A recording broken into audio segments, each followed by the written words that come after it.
Donc autrement dit, c'est un petit tour de gravette qui consiste à prendre la sortie de la ville par l'espèce de petit chemin forestier là. Et donc après il faut passer par la gauche parce que sinon on se retrouve à la ferme de Carolis, jusqu'où on va finir par rejoindre à un petit moment une petite section forestière quelques mètres plus loin. Donc ça c'est la fameuse forêt qui traversait la vallée du Pérals. Donc autrement dit, c'est la raison pour laquelle c'est préférable de passer par cette forêt pour éviter les dénivelés trop importants par les routes normales. Alors c'est pas vraiment des voies vertes, hein.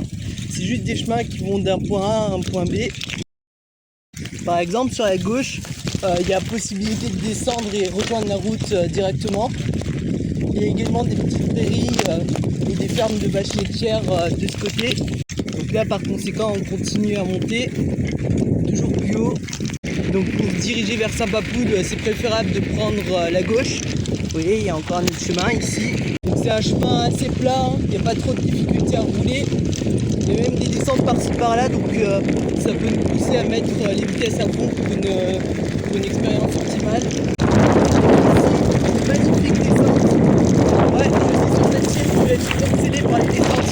Avec ici, une magnifique descente. Ouais, parce que je sais sur cette chaîne, je vais être obsédé par les descentes maintenant. Donc la traversée de la forêt s'ensuit comme ci. Des petites descentes par-ci par-là. Mais là, ça s'est un petit peu calmé. Et donc ici, en l'occurrence, on va pas tarder à rejoindre une route. Donc autrement dit, c'est la route qui est droit devant nous. Donc pour aller à Cessac, il faut prendre directement à la gauche parce qu'on redescend. Et donc sinon forcément de l'autre côté Cessac, Villemagne. Mais là-bas par contre ça monte, hein.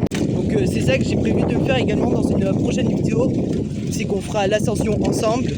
Donc là on retrouve le carrefour aussi qu'on était la dernière fois et qu'on avait pris par là. Ouais, parce que pour aller à Verdun c'est de ce côté là.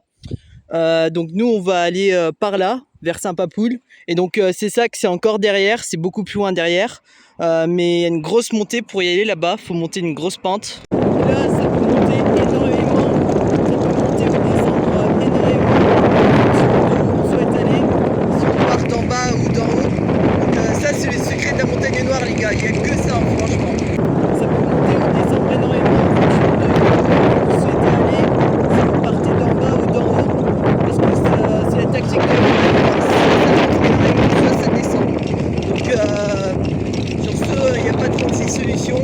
Même si on est à peu près tous d'accord que la vie est beaucoup plus facile quand ça descend que quand ça monte. Donc en arrivant à Saint-Papoul, on a une vue assez panoramique sur le village. C'est assez intéressant à voir. Notez également qu'il y a une abbaye à visiter là-bas. Ouais, parce qu'avec l'abbaye de Saint-Papoul, place symbolique.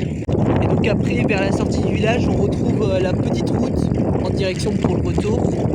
Et donc ici, on retrouve le château de Pérals en face. Donc ça aussi, je l'ai évoqué précédemment, qui date de la Renaissance. Et donc là, on revient tout doucement à notre point de départ.